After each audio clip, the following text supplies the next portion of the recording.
Hi, welcome, and this is the WMB Show, and your host, Isaiah Israel of the WMB Show. And once again, we are taping live from the Dominican Republic, and we would like to thank you for watching and tuning in. Let's get at it.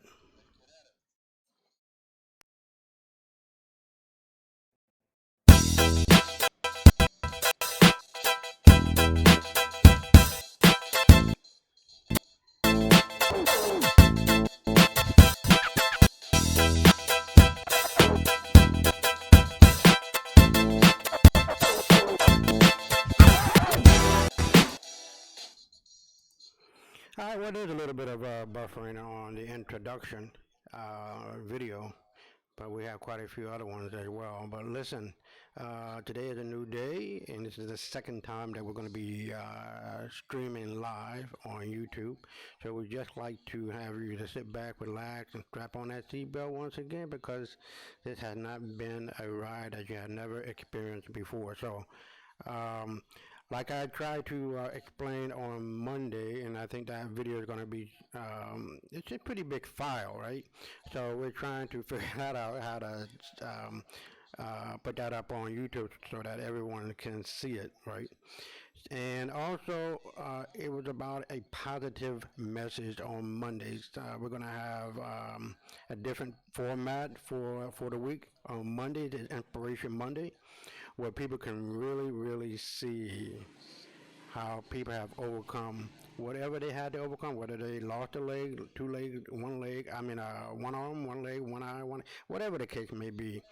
There are some extraordinary people in this world that have overcome a lot to succeed beyond your wildest dream and perhaps beyond their wildest dream. They never really thought that it was possible. But when you have hope, you have everything. You have the only thing that really matters because when your back is up against the wall, you will find the deeper part of you that will either die, and you die with it, physically speaking, or that dream of yours will die within you, and sooner than later you will die a physical death, right? So I want to salute to all of the people who have truly overcome a lot to try to make it and try to be more than what society said you can be, because that's what it's all about. And being the opposite, being the angel, being the conduit, being the light for other people to follow. But outside of that, Tuesdays and Wednesdays and Thursdays, we're going to be, as of next week, we're going to be changing the time from 2 o'clock until 3 or 3:30, in which the show normally lasts about an hour to an hour and a half, maybe 2 hours, depending on the topic and how strong the chat is. But normally about an hour to an hour, 15 minutes, it depends. And for Tuesdays, Wednesdays, and Thursdays, we're going to be speaking on racial issues, societal issues, political issues, economic issues. And like I tried to explain before, on Monday, we do have a segment that I did not really get into too much on Monday called. And if you have been a Facebook friend of mine for a while, excuse me, you will find that I talk about stocks a lot. And it's been up on that particular Facebook page of mine, Isaiah Israel, called the Wall Street News and World Report. If you've invested uh, for whatever amount of money that you could have invested in life, for whatever, I don't know, how did that go? Um, well, anyway, over that 3 or 4 year period, the stock that I have listed and gave as an investment advice turned into a 3,400% increase in profit. So I think that would be, if I'm not mistaken, for every dollar you put in, you got back $34. So that's a pretty big return. And I would like to thank John Rogers, who is the owner and founder of Aerial Capital Management. My ability to be able to do what he has done over the last so-called, well, almost 40 years, if not over 40 years. So I met him when I was just about coming out of high school, and he was just graduating from Princeton. And I saw this brother come from nothing to something, and that really spoke volume to a young kid at 16. And I was searching for how to make money, right?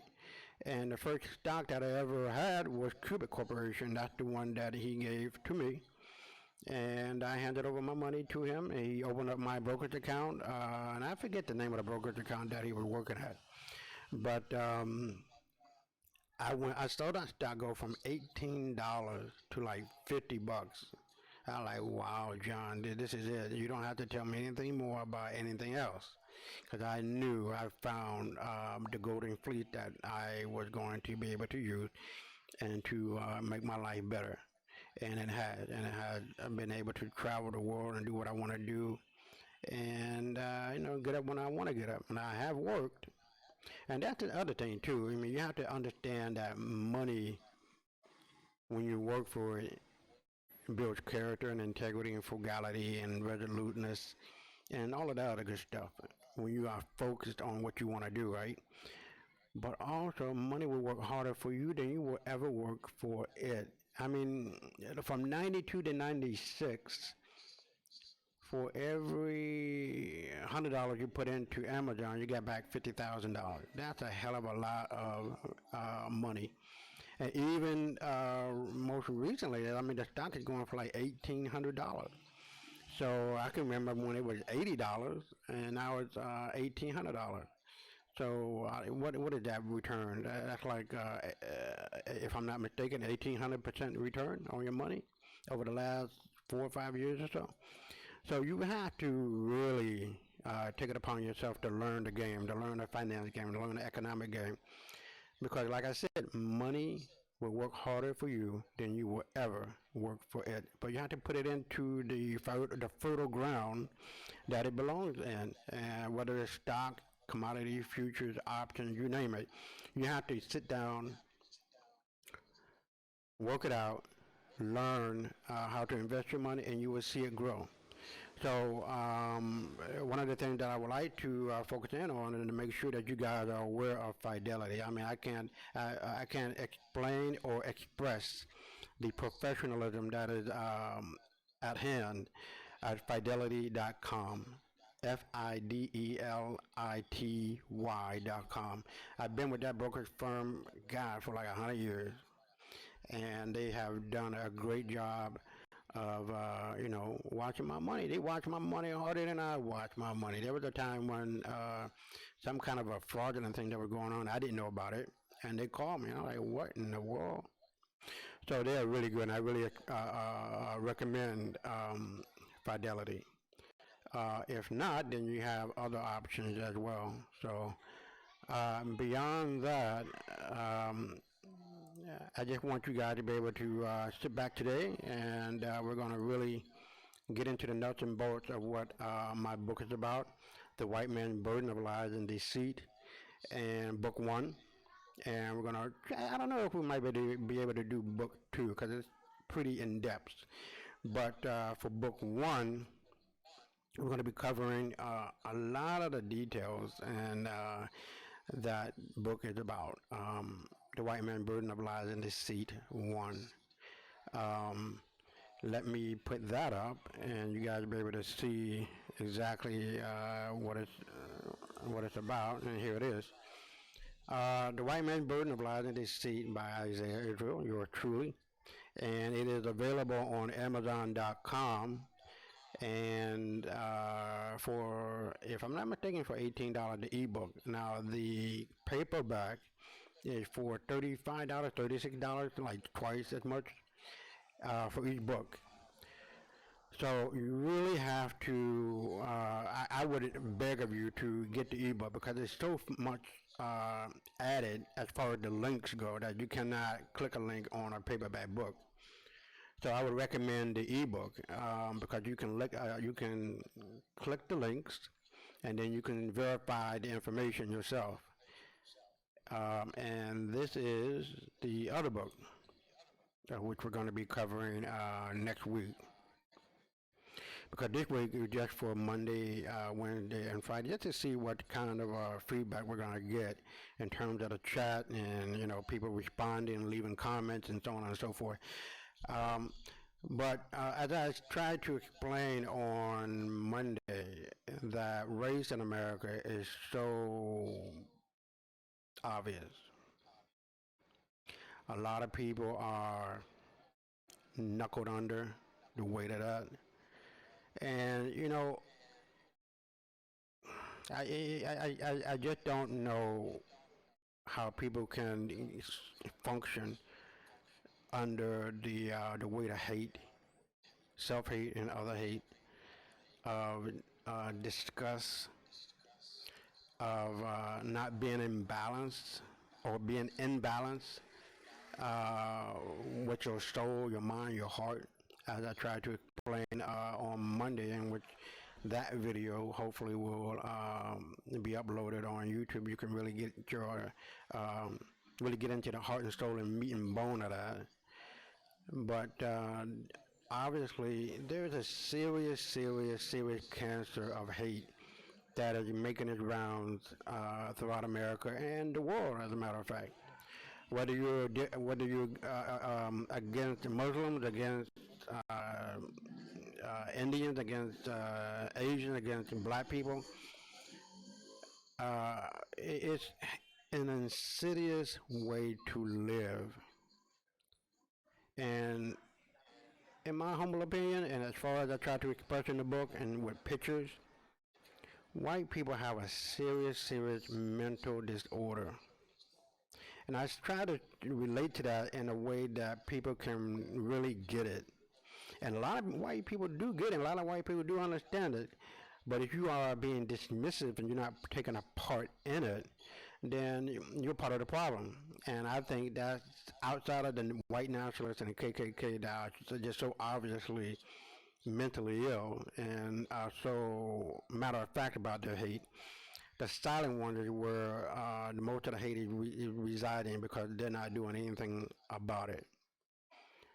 In terms of the historical aspects of it, and I truly love this format of the podcast because I can really take my time and try to really relate to you guys so you can understand exactly what's on my mind, what's in the book. And I want you to be able to think, to connect the dots, and to be able to really see beyond your eyes, but to your third eye, your wisdom, your knowledge, and your understanding. Because, excuse me, because a lot of people are different. They're coming from a different background, different educational aptitude, or what have you. And a lot of people just don't know that the 13 colonies that became the 13 states were founded by black men and were brought into existence by black men. King James, King Charles, and King George. Now, under the weight of so-called white supremacy, which is what we're going to be understanding in Book 2, which is the subtitle, Understanding White Supremacy, you get the understanding as to what happened. To make a long story short, white people are not white. They're not Caucasian, they're not European, they're not Aryan, they're not Anglo-Saxon at all. And there's a funny video too that I would like to, the next time that we're on the air live, that I would love to for you to be able to see that video of three black guys and there's one white guy, and they're laughing at him, but not in a way that is indicative of a person who's trying to put somebody down, but in exposing and relating to the fact of to this white guy that he's not white, he's not Caucasian, he's not European. And where do these people come from?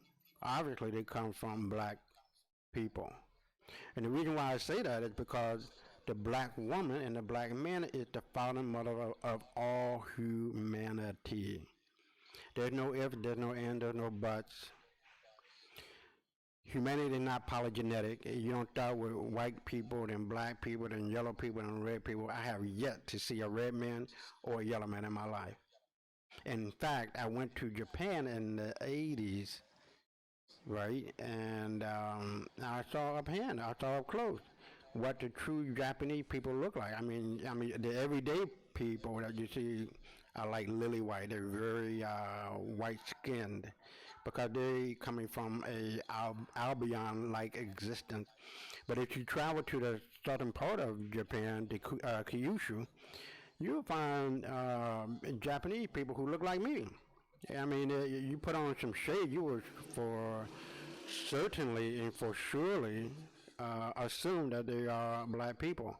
And as a matter of fact, there's a funny story of this white couple who went to Japan, as a matter some years ago, and they wanted to see the high priest. And so they trek up the mountain or whatever the case to the main temple, and they're sitting and they're waiting and they're waiting and they're waiting, and eventually the high priest comes out, and their jaw hit the floor. This guy had on a big ass afro, black as I don't know what, and the epicanthus fold that creates the Japanese feature, the Asian features, was there. So you really have to understand that the Ainu and the other people that came to Japan initially were black people. The Chinese, the true Chinese people, are black people, and they're still there. They were just being going through a genocide stage during the time of Mao, I do believe, and other people before him that basically decimated that particular population. But to talk about white people and where they come from Dravidian albino, period. They don't come from black people being stuck behind the ice and changing over time, but even if that was the case, they're still black people. So with the fact that these so-called Dravidian albino that you can see and you can Google as well are still black people, that when they began to miscegenate with the normal black people, they created what we call today as white people. The Caucasian, the Aryan, the Anglo-Saxon, the European are designated terms or terminology that is indicative of black people, not white people.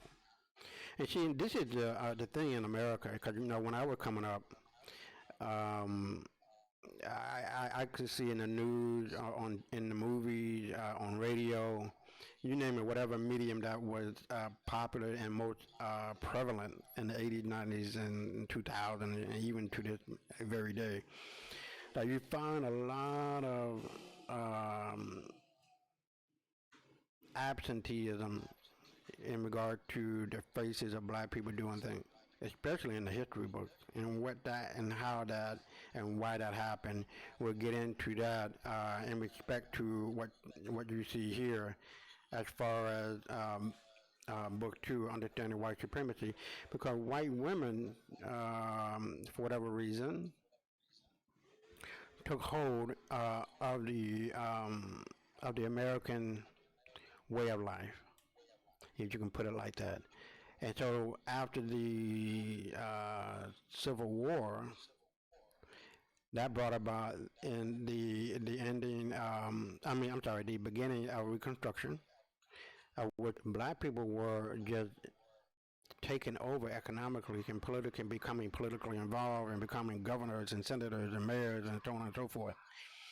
And during that Reconstruction period, which lasted almost about 20 years, came to a halt because the white man could not find a job. He could not find any gainful employment because everything was being done by black guys and women in particular, whether it's metalworking or what have you. So before the onslaught and the beginning of the Democratic Party that founded the KKK, because I truly don't understand how people can truly be a Democrat and be associated with that party, a party whose symbol is a jackass. I'm sorry, I wouldn't be able to do it because I'm not a jackass, for one, and I could not be a part of a party that played an integral part in the destruction of your own people. But outside of that, you have to realize that the Daughters of American Revolution and Children of the Confederacy, Daughters of the Confederacy, that started in the 1890s and became defunct in 1920, more or less.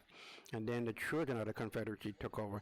So during that period of maybe, what, 25 years or so, a great deal of damage was done by white women to make sure that white guys were being employed, and the establishment of the Union, which was the greatest affirmative action for white folks at the detrimental hands of black people.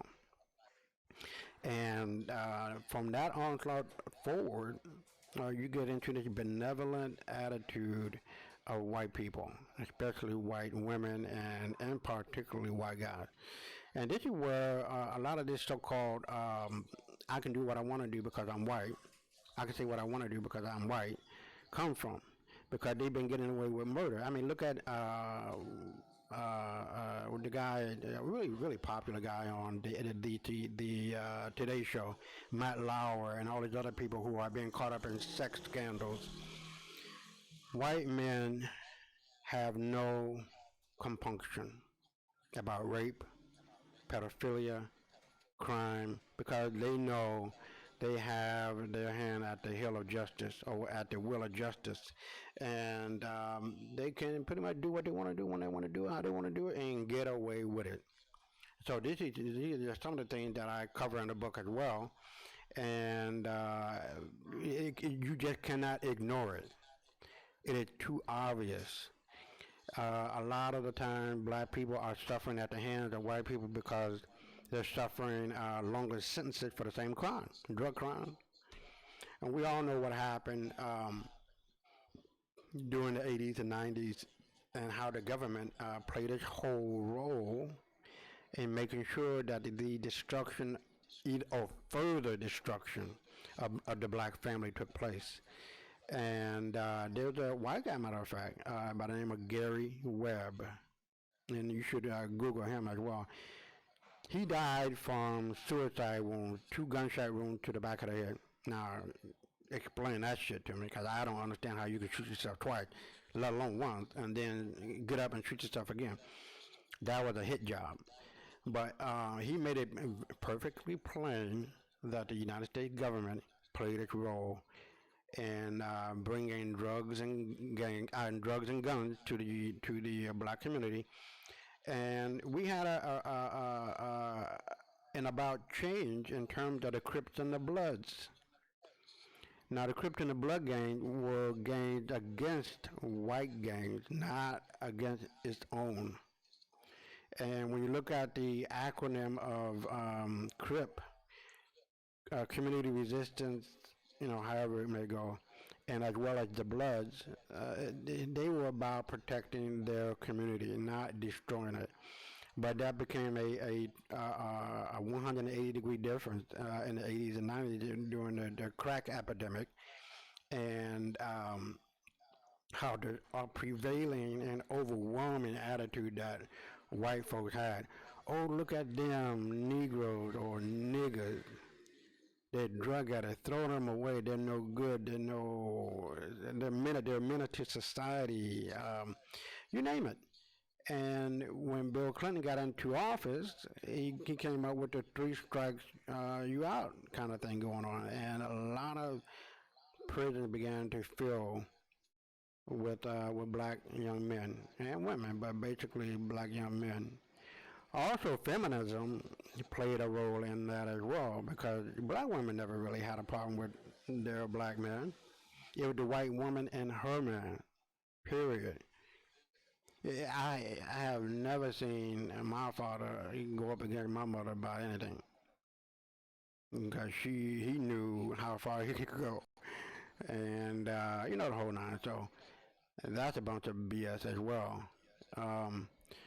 But besides all of that, I want to really focus in on the book, The White Man's Burden of Lies and Deceit, 1. And in it, you're going to find like hundreds upon hundreds upon hundreds of pictures. Because to me, I mean, I can write and tell you that King James was black, but if I show you a picture of it and of him and of Queen Anne and Queen Mary of Scott and Queen Elizabeth and their kids and King Charles Stuart. And if you look at the name Stuart, Stuart means black. And also, if you don't believe me, I mean, you can really Google the Tsar of Russia, Peter, and this is what he looked like. Hold on for a second, please.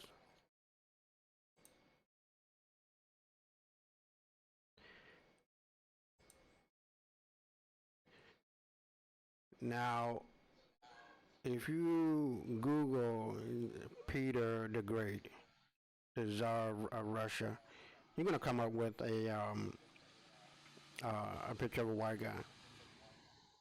Now, why do universities of America or history books, or even perhaps in Russia, don't acknowledge who their forefathers and mothers were and who was ruling at that particular point? Is it out of hate? Is it out of envy? Is it out of jealousy? I believe it's all of them because the seven deadly sins are perhaps the most deadly of all the so-called sins combined or individually. That when they hit you, they just take over your whole sense of morality and character and integrity to the point where you don't give a shit. As long as you can get what you want to get and got what you got and keep on getting what you're getting, it doesn't matter what price you have to pay in the end.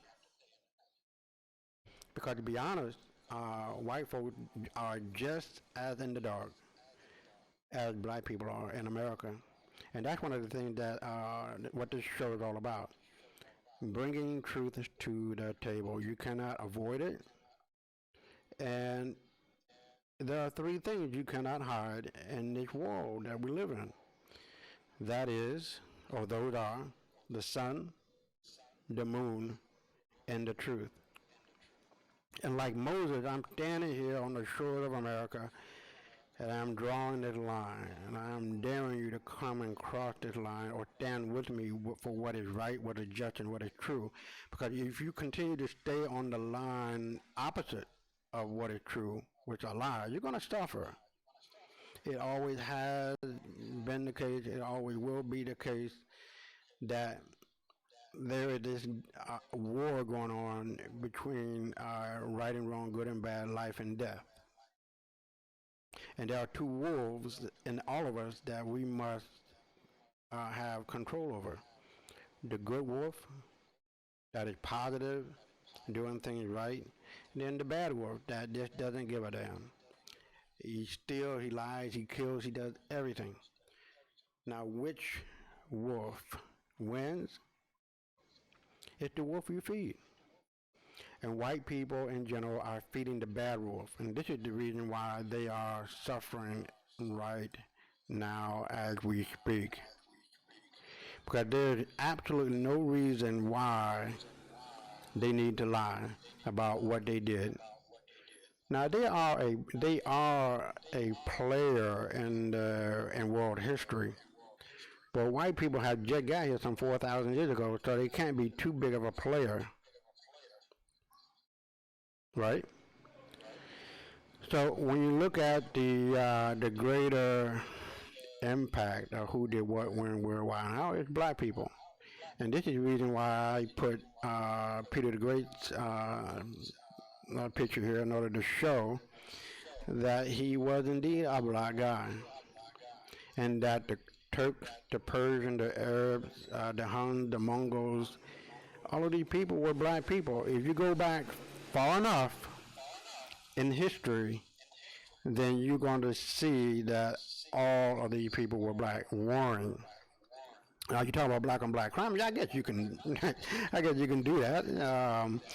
But if everybody was black, who are you going to war with? It's about cultural differences. It's about language differences. It's about territorial differences, and also seeing the opportunity to take over other territory to make your own territory greater, richer. So this is what happened. And to be honest, in the book, The White Man's Burden, I tried to point out the fact that these so-called Albions or the Europoid people who, consider themselves to be European or Caucasian, made a pact with the Arab and broke past the Persian barrier that kept them in. And as they broke past the Persian barrier, they came into the Eastern and Western Holy Roman Empire, because at that particular point, all of the popes were black. As a matter of fact, the first three or four popes were black men, especially the first one. And so, as our kingdom became ravaged by this horde of so-called Albion people, it pushed the black papacy into France, and they took over the Italian branch of it, or that would be the Western. Hold on, that would be the Western, or that would be Eastern? Yeah, that would be the Western part of it.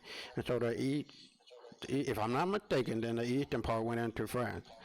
And so as these people began to grow and began to, the population began to take over those particular regions, especially France and Europe and so on and so forth, they took it upon themselves to make a difference. And the black minority elite were, for lack of a better way of saying it, detrimental to these so-called Albions. I mean, they were being mistreated, they were being taken into slavery. And when you look at the word slavery or slave, it comes from Slav. Now, that is an indicative term for Indo-European.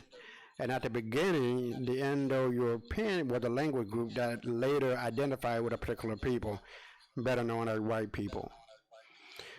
So, not to get into too much detail about, the wars and how they took place and so on and so forth, just keep in mind that every war prior to the French Revolution, 30-year war, the 100-year war, you name it, all the way up to the War of Independence in America, these were all so-called race wars, basically.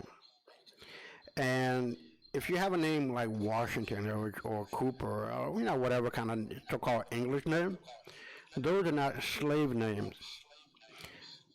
During the first, second, and third Continental Congress, those Continental Congresses were filled with black people. Lafayette and Pulaski were black men. The founder of Philadelphia was a black Moor. Okay? So, if they were there during the first, second, and third Continental Congress in the formation of the United States from 13 colonial, from the 13 colonies to the 13 colonial states, then what happened? How did it get from 13 to 50? Well, it got there by means of underhandedness, breaking treaty after treaty after treaty after treaty, killing the indigenous people. Because if you really admit it, then the transatlantic slave trade never took place from Africa to the Americas, or the other way around. Because the big hint here is that there's no blood type O in Africa. The indigenous people are known to have blood type O, like me. Now, I am from the Dominican Republic. My family is birthed here and all of that stuff. We are Americans as well. That we're not really Dominicans. We're Tainos. If we want to get back to the indigenous title that are pertaining to us, right? So outside of all of that, you have to realize that King George made it a point to the colonists, to the settlers, look, after winning their freedom in 1776 and getting Spain and France off of their backs, they got kind of cocky, confident, and making sure that they can do whatever they want to do when they want to do it and how they want to do it. And this so-called whiteness didn't take place until, or calling themselves white, didn't take place until the late 1780s. And it really began to congeal around the thought of being Caucasian based on Blumenbach and Meisner and all these other so-called race scientists. Now, I'm kind of pissed after finding out all about this information that Harvard and Yale and Princeton and you name it were giving out PhD like candy to these fools who were operating from candlelight at night. They weren't scholars. They were schemers, connivers, scammers. Period.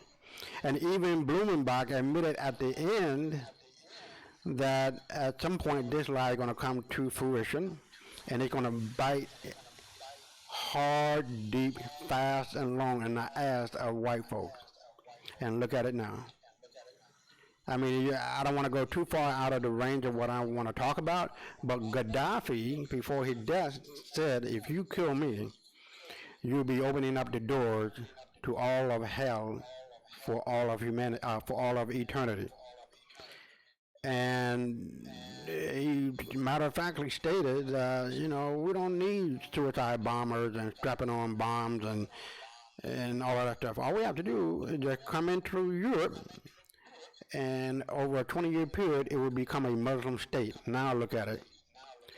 Germany and France and you name it, they are just shitless, scared out of their freaking mind because these Muslim people are coming in there and they're going to take over per the prediction of Gaddafi.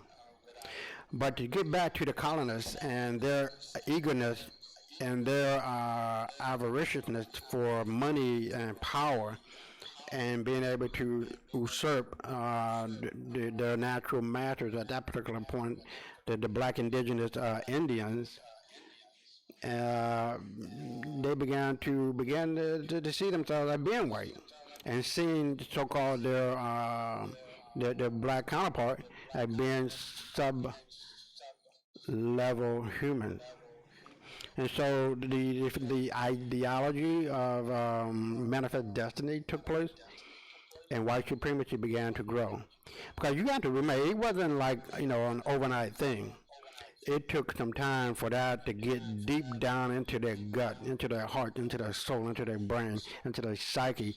That hey, I'm white, I'm better than you, and all you niggas gotta bow down. And it started on the stair steps. The stairs, courthouses, or schools, of you name it, wherever the church steps. They had to shout it out and say, "Hey, you white, they're black, you're superior." This is some real shit.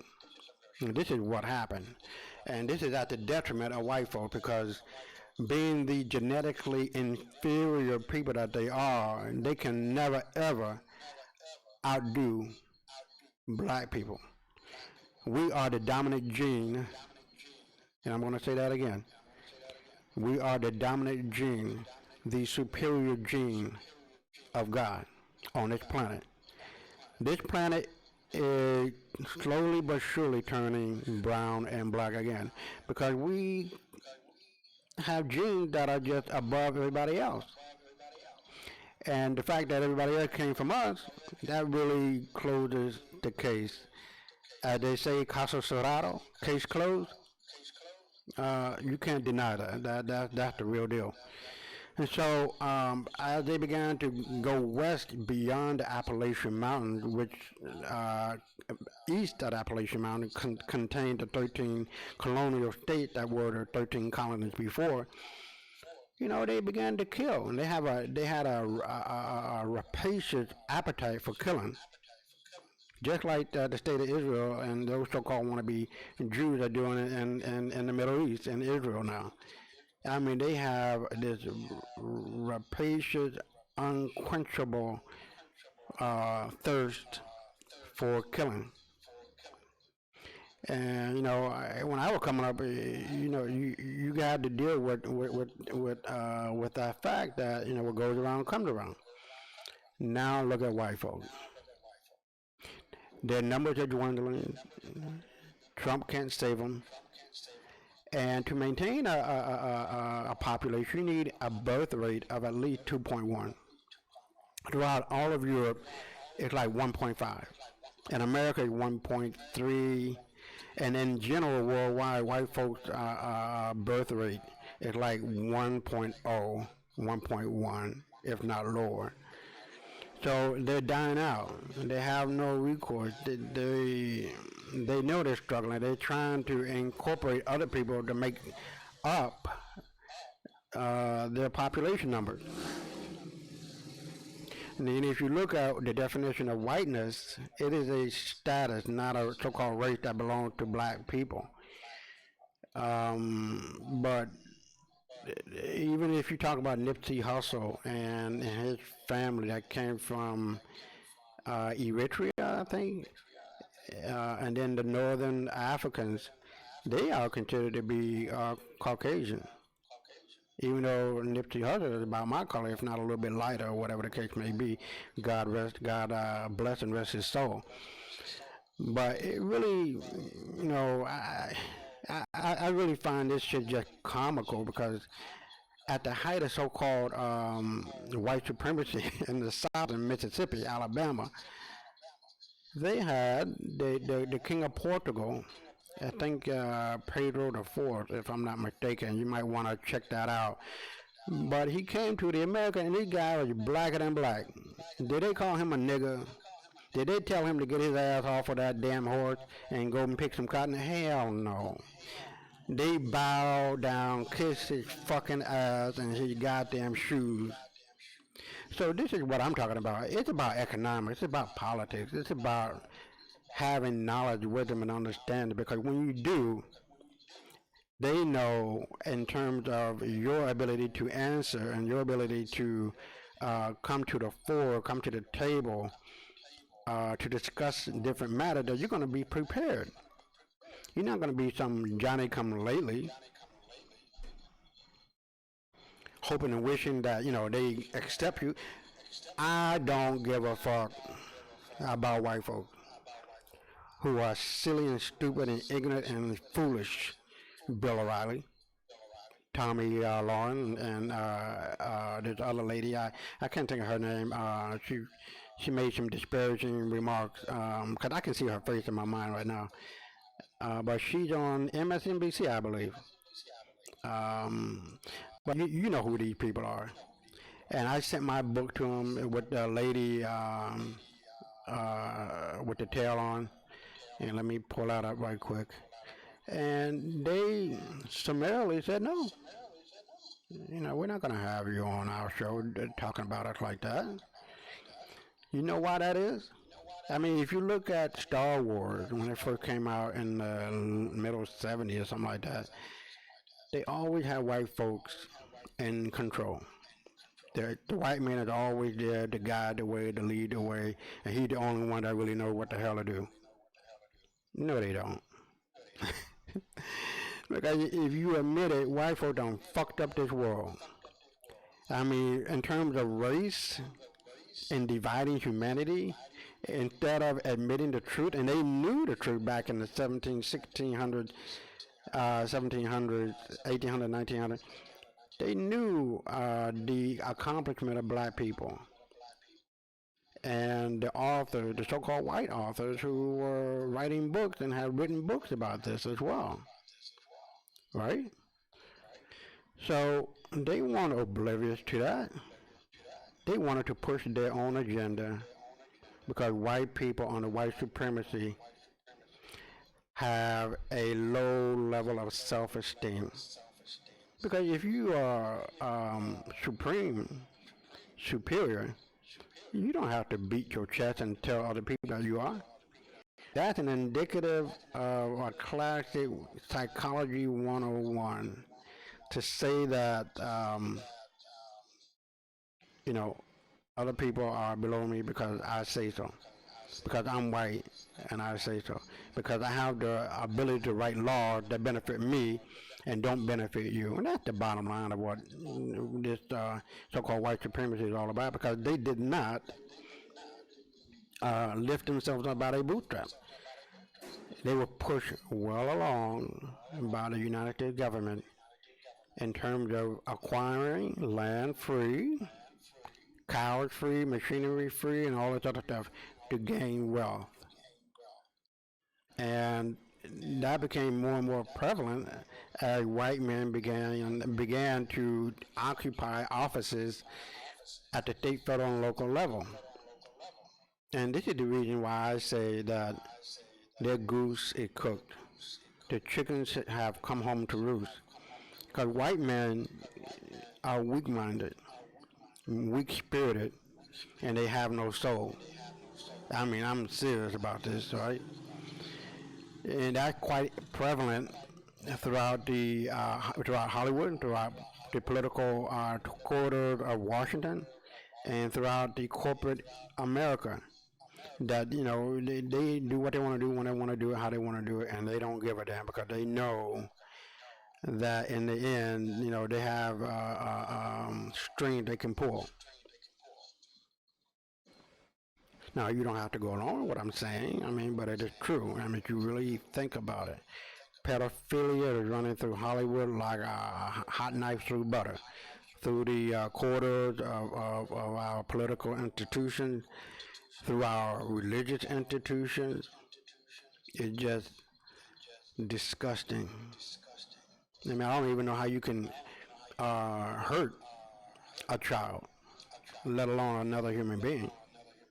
And like I have stated so many times before, that white people cannot compete with black people. You guys are just weak, lame, and utterly lazy. You just cannot compete with us.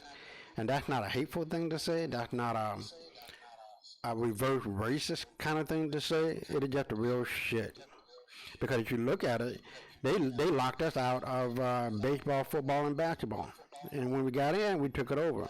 We just have a natural core of a winning attitude and a dominance that is just so natural. Now, you think I'm lying? Let me tell you about about a particular story. This was, matter of fact, this was on 60 Minutes like decades ago. And it was funny to me then, and it's funny to me now, because they were talking about the people who climbed up and were the first men on the North Pole, Matthew Perry and the other white guy.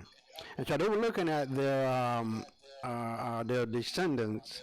And what happened was that the descendants of Matthew Perry, the black guy, had more rhythm. They could dance, they can sing, they can run faster than the so-called descendants of the white guy. They were just lame dancing. They were just, they had no rhythm. They had no nothing. This melanin is kicking ass all around the globe. White folk want to be black so bad they can taste it. But, in the end, too, I would have to admit that they are black, too. But you have to sit your asses down at the table and behave and admit the truth and stop telling lies and stop living lies, because you guys are absolutely batshit crazy. And I'm just being honest. And when you can admit that, then you will be able to participate and accept your role as a two-bit player in history. At the table of humanity, you were the last to appear on the ladder of humanity, and you have contributed nothing to the world, positively speaking. Since black people lost control in 1492, we have been trying to get back our black supremacy ever since then, and we basically, now I wouldn't say totally lost it in the 1880s, but that black privilege, and you can imagine from 700 to 1492, almost 800 years, 1,000 years of living in peace and running the world as we did. Hell yeah, we want our black privilege back. Because we know We are the greatest people on the face of the planet. Now, are we perfect? There are black devils too, just like there are white devils. And as we had done to these so-called Albions and the Europoid people, is what the Tripolitan Wars were all about. And to get back to the nuts and bolts of what the book is about, it's about a resurrection of the human soul. And no matter what is going on, you're going to naturally want revenge for somebody that screwed over you. And then I know, what we did to so-called white people, was wrong. It is what it is. It was what it was, and it will be what it will be. So, with all of that being stated, I can remember seeing Roots, the movie. Alex Haley didn't write it. He was like, he cheated his way to the top there. Some white guy wrote that. But to get beyond that, you have to realize these so-called Christians, which is what we call white people today, were at the end of our boot, under the heel of our boot. And I mean quite literally and figuratively. The Vikings were black people, you guys. And we took millions upon millions of these so-called white people into slavery. When they talk about the feudal system that became the capitalistic system of today, and even, jokingly speaking, people talk about, well, I can't wait to get off of this damn 9 to 5 plantation. Well, it's the same deal. It just things have changed. I don't give a damn if you call an apple an orange, it's still an apple. And people are still working as slaves on that 9 to 5 plantation. But you have your minimum wage. But you gotta get with the system and how it plays. You can't hate the game, you can't hate the player, baby. It is what it is. But obviously, there's a lot that went into this revenge tip that so-called white people had in America.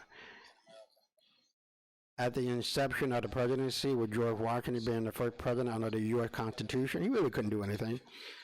Practically 50% of the GDP of America, a little country called America, of which the Friends and Peace and Friendship Treaty was made with Morocco, was the first and only country outside of others that came later that recognized Little America. And there's a letter of gratitude that George Washington wrote to the emperor, I guess you call him, or caliphate, or whatever you want to call him, and in Morocco, and thanking him for recognizing America and giving them,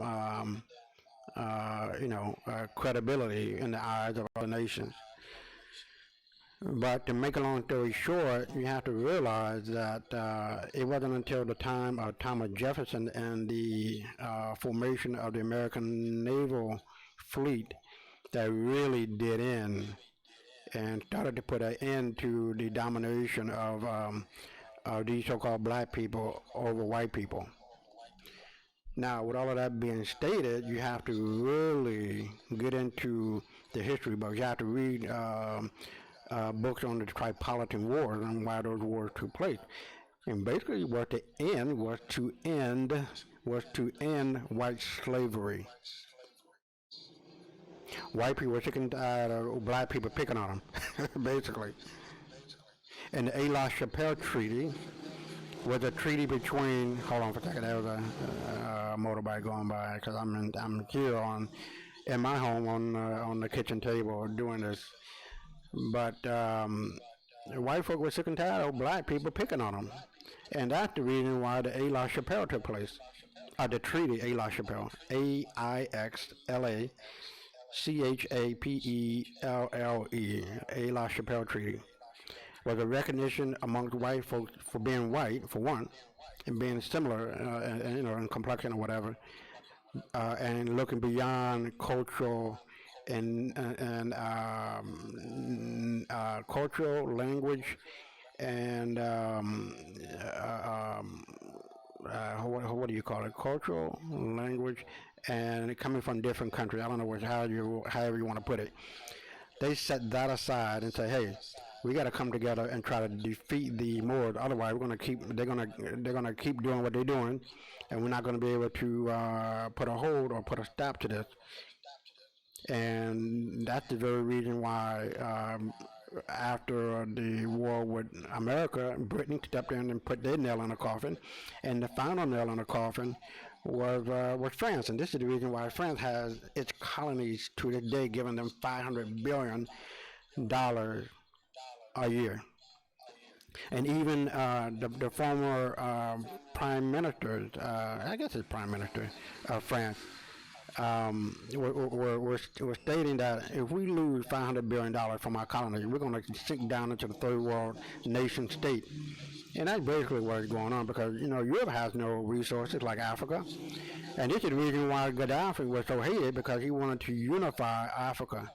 Africa has everything that it needs, that the world wants. I mean, Africa has everything that it needs to support itself. And let me put it that way. And all of the world needs what Africa has. And if I'm not mistaken, there's like 20, 25 countries in Africa that are united now, that you don't need a passport to go from one to the other. So the dream of Gaddafi died, but the dream is still alive, and that dream is going to come to fruition, and that black supremacy shall reign again, and it will reign forever and ever and ever. Because I don't think we're going to forget this position that we're in right now. And the fact that white people are so delusional, are living off of the flower beds of Eve of black people, that you think the world is not going to wake up and see who's who and what's what and why. The world knows that the real Jews have always been black. And look at the ex Prime Minister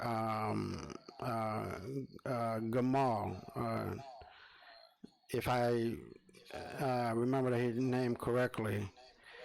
He stated, in Egypt, as a matter of fact, the ex-president, not the prime minister, ex-president, excuse me.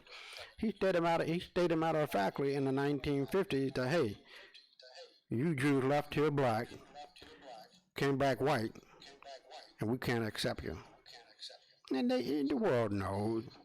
And these want to be fake Jews in Israel, like Netanyahu and whoever else. They know who they are.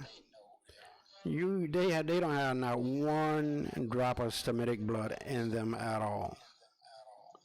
And white people know too. But I think as a counterbalance to that, black people just don't know.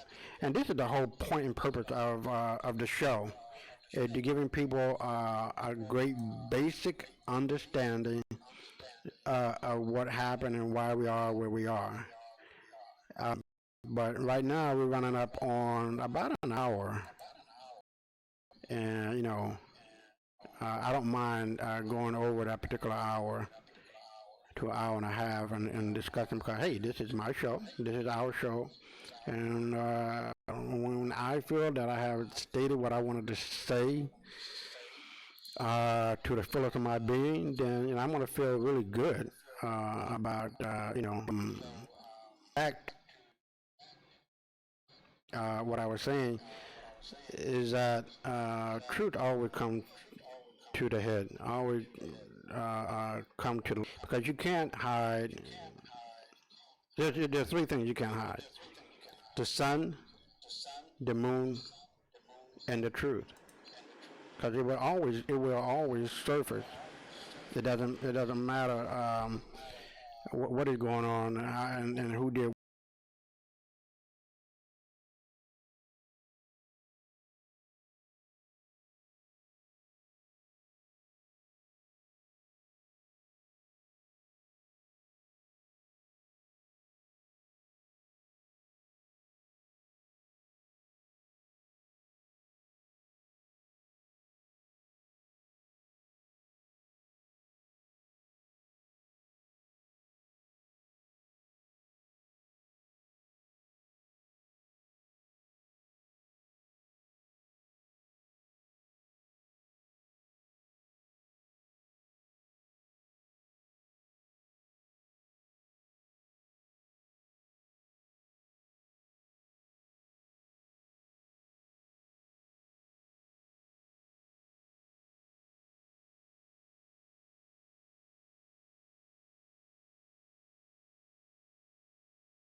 information in order to incite an inquiry in your mind and to see whether or not this is true.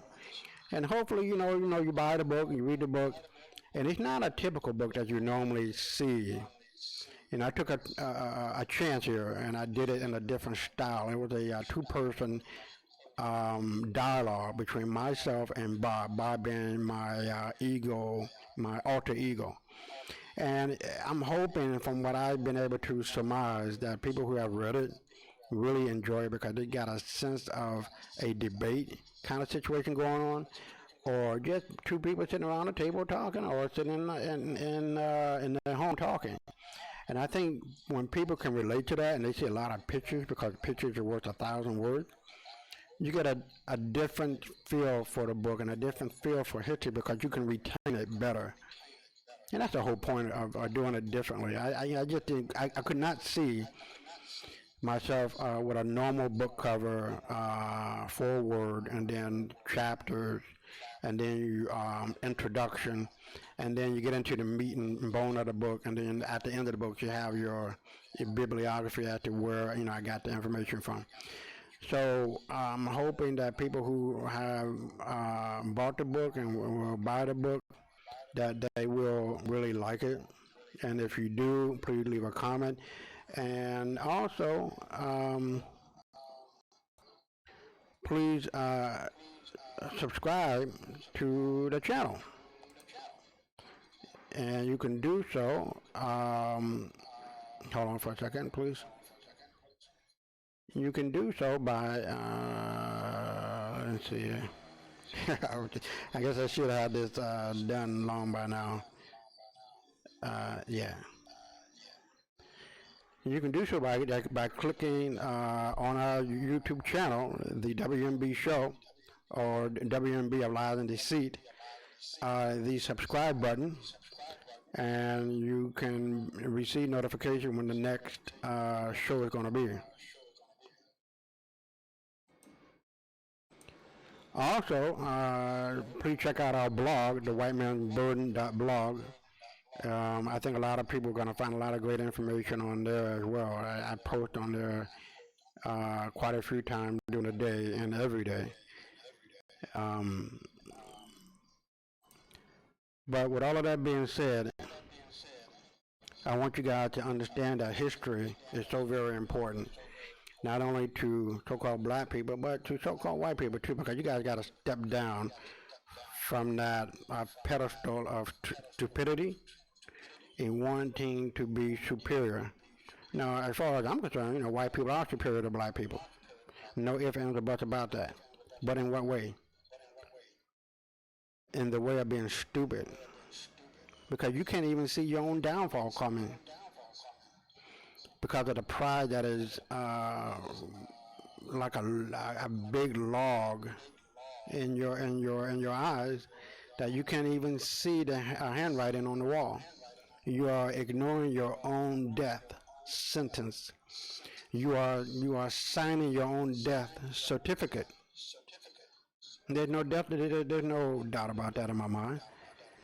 And to be quite honest, and like a lot of people in this world, like 9 out of 10 people are people of color, we don't give a fuck.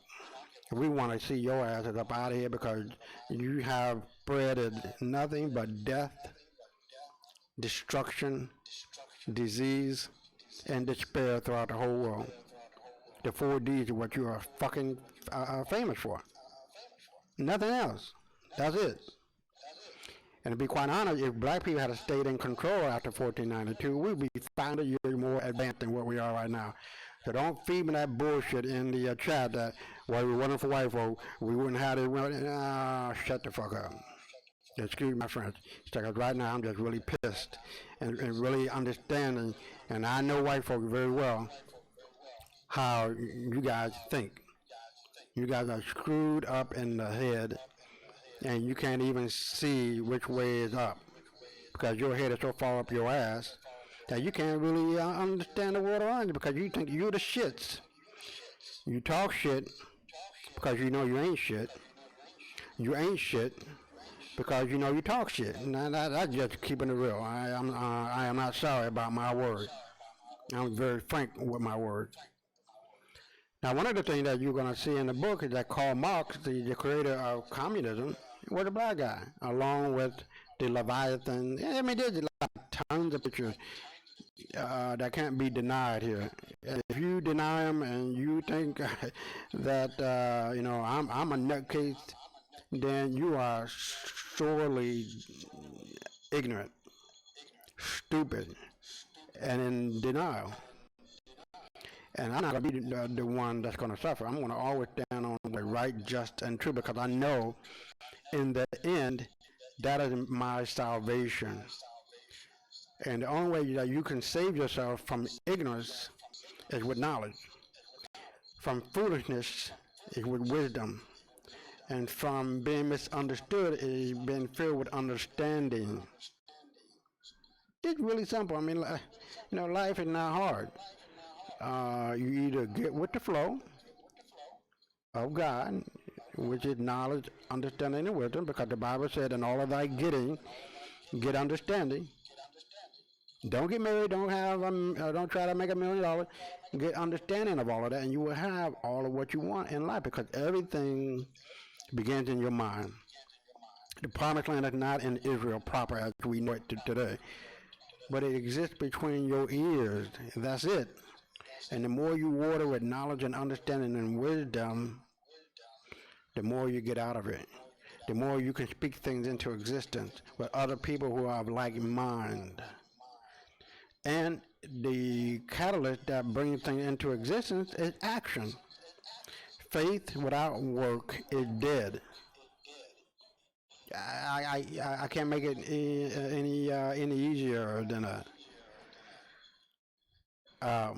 And I'm looking through the White Man Burden right now. I'm looking at the pictures. You're looking at Saint Jerome being black,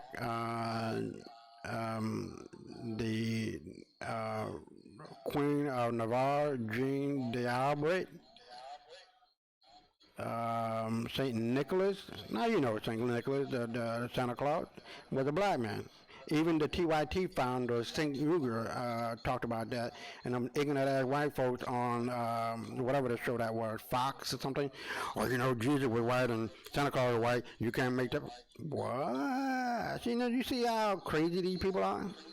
They just cannot wrap their knuckle-headed heads around the truth. And even St. Uger, however you pronounce the name, of TYT, stated that on his show. And I'm also looking at St. Augustine. The whole list goes on and on. And the reason why there's such a usurpation of whiteness throughout Europe, but it was because of peace marriages. And if I'm not mistaken, I am looking at Kenosis the First out of Russia, who married this so-called white European or Albion or Albanoid woman, just to keep the peace. So that's what that was about. And it brought forth hell on earth for us. With the end of our reign and the beginning of their reign, which normally lasts for about maybe $200, maybe 200 years or so. Because that's what happened in Rome when they took over. It lasted about 150, 200 years. And, you go to show that, when we are on top, we can't stay there forever. I mean, we stayed there for thousands upon thousands of years. But, at some point you got to, take a break, I guess, and come back stronger and harder, better and faster. Now, I'm also looking at the Holy Roman Empire, Philip I. He was a black guy. He looked like Prince. And so, when you go through the book, I'm looking at also Pope Gregory the First, all of these truly magnificent people. You're going to find a lot of things that you're not going to be able to find in other books. So, at the end of the day, what is this really about? It's what I wrote in our YouTube channel, replacing the lies with truth. standing on what is just and what is right, and telling the truth, speaking truth to power, political power, economic power, social power, and religious power or spiritual power. Because if we don't do that and we keep falling prey into this, wanting to get along to go along with so-called white supremacy, which is like a, um, what do they call those things that kill mosquitoes? It looks like a light and like a blue light, and attract the mosquitoes. But and once they get inside, they get zapped. White supremacy like that, you know. And we don't need white folk. White folk need us. There's a beautiful African sister that got on the show, and we're gonna cover that the next time. We're gonna um, uh, have her video to play, and she was saying, matter of factly, that Europe has no resources. That's why the European countries are sitting at the table of Africa and eating very well, because Africa feeds the world. And once we recognize that, the game is up. It's already up. It's just a matter of putting it into action. And to be quite honest, the table has turned already. It's just a matter of putting those uh, points into action: political, economic, uh, religious or spiritual, and social aspects in order, because those are the four rings of power. And when we have those, and when a person understands what those rings of power are, you can effect and bring about a change that is phenomenal, that no one can um, stop you. Only you stop you. And once you begin to understand the laws of money, you will have money.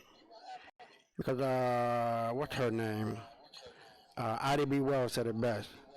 Let the black man and woman continue to education, but more importantly, put money in your purse or your pocket. Because when you have money and plenty of it, parties and races will come to you. See, so they play the game of economic devastation on black people, and I can understand that, because during the time of the pictures or the movie began to take place, there was a proverbial um, how do you call that? Cliche. I'm free, white, and 21. And it goes back to maintaining and controlling your image that people see. And this is the image that is permeating the world in which white folks are always in control. They never look to be the vagabond or in movies, or the bum in movies, or the person that needs help or advice from other people or other races. They always make sure that the white man is at the top and trying to run something. And you know damn well he ain't running nothing. And this played a role, and we're going to get into this in terms of in book two, understanding white supremacy. It is a serious, in-depth inferiority complex. Yeah, that's all it is. It's like the Wizard of Oz, making themselves out to be more than what they are. And when you pull back that curtain, you see a little bitch of a man or woman there. And you be like, oh shit, now what the hell happened? What happened? These people are weak as all outdoors, and they are. Because in reality, if you are truly superior, you don't need to beat your chest. You don't need to try to down somebody else, steal their history, and make them out to be less than what they know they are, and make yourself out to be more than what you are. That you are really suffering from a poor image of yourself. And this is the situation that white folks are in, because they've been bamboozled by their own ancestors. like Blumenbach, and Meisner and other race scientists who started that bullshit about white people being Caucasian, and the true Caucasian are still there in the Caucasus Mountains. They are black people. So I want to make sure that I pretty much covered everything that I wanted to cover. We're coming up on an hour and 15 minutes. But then again, it's been a pleasure talking again, and I'm hoping that program of streaming worked because I've been having problems with uploading it and it's stopping. You can see me, moving and everything else. Hopefully, streaming live today will work, and I'm going to put it up on my Aaron Israel Facebook page so you guys can see that there. And then also, I'm going to put it up here on the YouTube channel, the WMB show or WMB of Lies and Deceit, so it can be kept in our library. And when you have the time to see it, you'll be able to see it and watch it and really share it with a lot of people because we're coming for Harvard and Yale and Princeton to give me my damn PhD. You guys gave up and gave out the PhD to stupid people back into the back in the 1780, 1880, 1980, and even to 2019, knowing damn well that Churchwood and other true scholars, were saying the opposite, and it was true that black people created civilization throughout the whole world, that we gave the world morality. You knew damn well Harvard, Yale, Princeton, Stanford. Now give me my goddamn PhD. That's all I want. And a lot of other things. And invite me onto your campus, because, I dare one of these so-called wannabe white scholars who might say otherwise. But I know you're not. And especially Bill O'Reilly. I know you're not. Tommy Lauren, I know you're not. And all of you other fake Fox and Friends bitches and bastards who sit up there every day and try to make it look like white folks are just the shit, and you ain't shit. And I'm just being me. But we're going to wrap it up. And come Friday is a very special day because we're going to be focusing in on funny things. And I think in between Inspiration Mondays and Laughable Fridays, we need, we need a break. We need to be able to laugh and have a good time. And so there are like hundreds of millions of cameras out there, you guys. Excuse me. So if you want to contribute and to appear on the show, you can do so. You can also send me your video of people who have done extraordinarily against the odds and succeeded. That's for Inspiration Monday. Now, for Freak Out Friday, if you have a funny meme or a funny video or whatever, please help us out on that particular segment, and you're going to get your name mentioned as well. I've been a contributor on Freak Out Fridays, and come next week, we're going to be on every day streaming. So Mondays is Inspiration Monday. Tuesday, Wednesdays, and Thursday, we're going to be speaking on racial matters and political and economic as well. Like I said, the finance part might take about 15, 20 minutes in order to talk about a particular stock that I might talk about.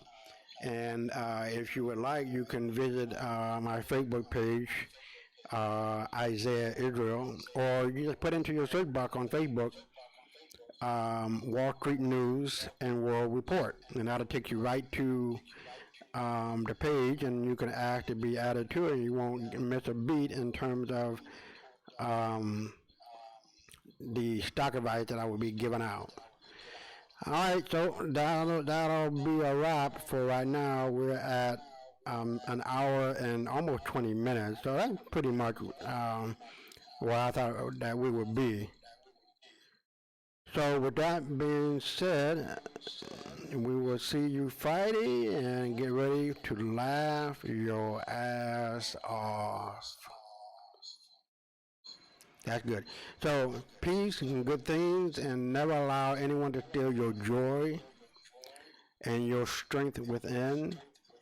Know that God, in the form of knowledge and wisdom and understanding, is always with you.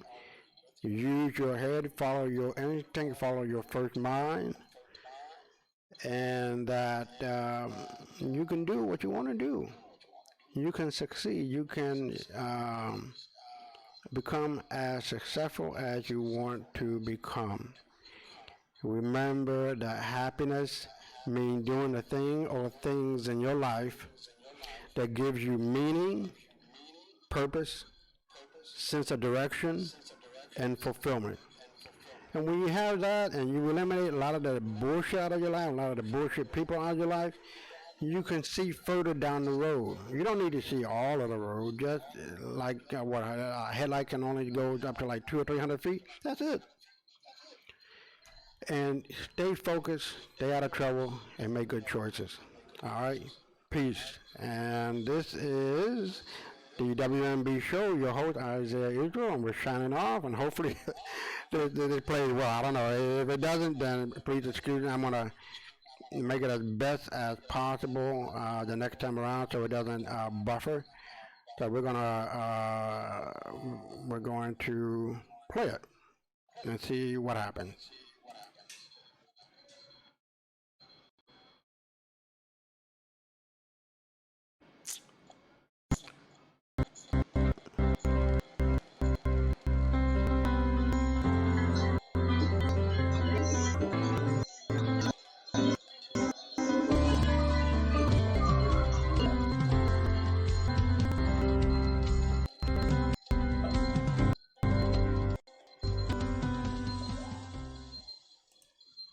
I'm going to play that again because it's kind of buffering. So hopefully it'll like not buffer and not pause like it did.